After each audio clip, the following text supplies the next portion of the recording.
You know how they say history always repeats itself? Well, it's happening again. Did you know that the Republican Party was started in Wisconsin and the purpose was to combat slavery? It was actually the Democrats that were fighting to keep slavery during the Civil War. It was also majority Democrats that started the KKK. Nowadays, the Democrats will claim that the KKK is a Republican right-wing organization. But do you know why? When the people who started the KKK were majority Democrats, they got to the point where there were about 1 million members. But over time, those members started disappearing. Nowadays, there's an estimated 3,000 members left, and even those 3,000 members are looking at Democrat policies like, hell no. The fuck? And the 3,000 members that are left oftentimes align their views with the Republicans. So when the Democrats can't even get the support of the KKK, they claim that the Republicans are racist. But how is history repeating itself? Well, let's look at slavery.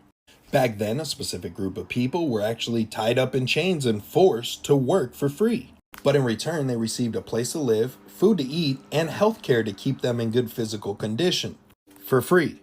So they took the chains off of that group of people and placed invisible chains on the rest of everybody else. See, you are no longer forced to work for free. Now you get to work for something called money. But the money has to go to your place to live, your food to eat, and your medical care to keep you healthy. After you pay for all that, what do you really have left? And to top it off, they take taxes from everywhere. You got income tax, sales tax, property tax. Then we have all the taxes that come in the form of a license. You need a license to drive a car, to drive an ATV, to drive a boat, to go fishing, to go hunting. And we won't even get started on permit fees. By the time you add all of this stuff together, it's 33 to 50% of your income. That's just the taxed portion, which means that 33 to 50% of the year that you work, you are working for free. And instead of the plantation owner reaping all the benefits, the government gets to take all your money and they reap the benefits. But the Democrats care about us. They wanted to raise our minimum wage. You know why they wanted to raise your minimum wage? Let's say you're paying 33% in taxes, right? And your check is $1,000 in 1 week. You have to pay 33%, which is $330 to the government. But if they give you a raise and you now make $2,000 in a week, you get to put $666 to the government. Sounds good and all, right?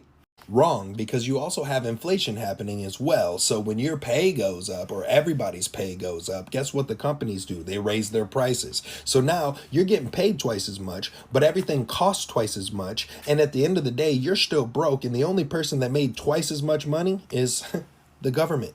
So you go out and work 48 to 50 hours a week, busting your ass to bring home all this money. The government takes 33% before you even get it.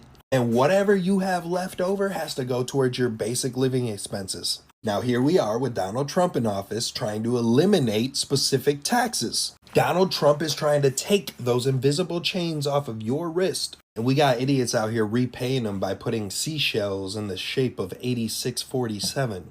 And as you can see, the Democrats are fighting like a motherfucker to stop him from taking those chains off your wrist. And when you go look at the history books and you look at the people that tried to remove these chains in the past, you start to stumble across stories like the Kennedys, Abraham Lincoln, and you start to see the similarities between what happened to those presidents and what they tried to do to Donald Trump in Pennsylvania.